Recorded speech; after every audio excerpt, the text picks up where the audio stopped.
दोस्तों अस्सलाम वालेकुम। एक दफ़ा हज़रत अली की खिदमत में एक शख्स हाजिर हुआ और पूछने लगा, या अली, अल्लाह ने कुत्ते को नजस क्यों कहा है? हज़रत अली ने फरमाया, ताकि इंसान गौर व फिक्र करे और कुत्ते की इन आदतों से नफ़रत करे जिसकी वजह से अल्लाह ने उसे नजस करार दिया। हज़रत अली ने फरमाया, कुत्ते की वो 3 आदतें हैं जो अल्लाह को नापसंद हैं।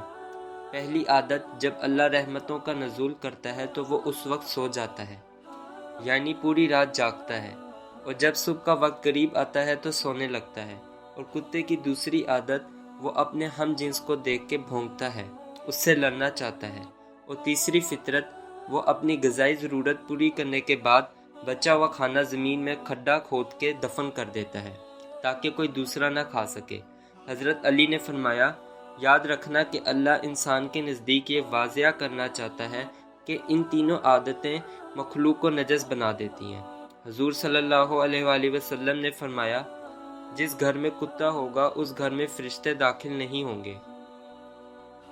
कुत्ते पालने से जो नुकसान होते हैं, लोगों की तवज्जो इन खतरात की तरफ मंसूब कराई जाए जो उससे पैदा होते हैं, क्योंकि जब कुत्ता आपके जिस्म को छूता है तो उस कुत्ते में ऐसे जरासीम होते हैं जो ला इमराज का सबब बनते हैं, और कई लोग इस मर्ज में मुब्तला होते हैं। इस जरासीम की शक्ल इंसान की फिंसी के शक्ल में ज़ाहिर होते हैं। ये जरासीम इतने बारीक होते हैं कि दिखाई देना भी मुश्किल होता है।